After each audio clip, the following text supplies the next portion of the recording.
Hello and welcome to the TriathlonDan YouTube channel. Today I'm at Darley Moor. Dan decided not to come down today, something about bad weather, but I'm currently sheltering in the car from the hail that's coming down at the minute. So that's not the best sign for the pre-race. Some people were just warming up, but I think they've now sheltering in the car like me, which is it's probably best not to be starting the race wet through and cold, to be honest. So I'm not sure whether I'm going to get a warm up or not. I'm hoping the hail is going to stop. I guess obviously got a 5th place last week. I'm kind of in two minds as to how I feel about that. I don't know if I can build on that and get a better position, or if I've given myself a lot to live up to, and I might be disappointed if I don't come at least 5th maybe. But I'm going to give it my best shot. I'm going to remember to turn the cameras on this week, so hopefully we're going to have some onboard footage to enjoy. And I will see you on the start line. Thought he was going to blow it.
So that's the race done and dusted. I'll put the stats on screen.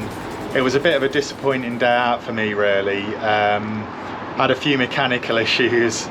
So after all the issues I had in Calpe, it's disappointing to now be racing and still having mechanical issues.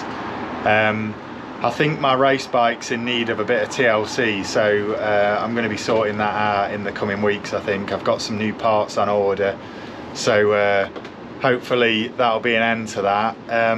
What really happened was maybe about 4 or 5 laps to go, I got out the saddle to put an attack in, and the chain jumped off and went down the inside, and it was kind of gathering up in the chain rings, and I couldn't really get it to go back on again. And I was like reaching down trying to do it with my fingers and things, and went on the grass a little bit, and it was all a bit not very nice, and the chain catcher on the inside actually fell off and just rolled across the tarmac, which was a bit disconcerting. But I finally got the chain back on, and had quite a hard chase to get back to the bunch again. I chased for about 1.5 laps and managed to get back onto the bunch, which was good, with about 3 laps to go. and they were actually considering giving me the combativity award for the chase. I didn't get it, but I was certainly a contender because of that. So yeah, chased back onto the bunch and got myself into a good position for the sprint. Managed to recover a bit in the bunch after the chase. Got myself in a good position for the sprint. I mean, we're only sprinting for minor places because there was a group of 3 up the road from the beginning of the race. So yeah, sprinting for 4th, but I'd come out of the chicane second wheel, which is the place to be, and I just went to unleash the sprint, got out of the saddle, and the chain jumped off again, and I just rolled over the line at the back of the bunch with a chain hanging down, which was pretty disappointing. But I've got a Di2 group set ready to go onto this bike, so hopefully that's going to solve the issues that I've got. I've also got some of the Aero Coach handlebars coming, so going to get that all fitted in one go. And yeah, watch this space and I'll be back for some more racing. I'll put the stats on screen or rather Dan will put the stats on screen from today's race. Still had some good numbers, so you know, still a good day out and still encouraging for this year's race campaign. I guess at least I've got mechanical issues now at the beginning, you know, in maybe sort of a not so important race. Maybe if I'd have been in a good position in a more important race, it could have been more disappointing. So look at the positives. If you've enjoyed this video, don't forget to drop a like down below and subscribe to the TriathlonDan YouTube channel. So yeah, I hope you've enjoyed the takeover. My name's Lee, of course, and I'll see you around later on in the year.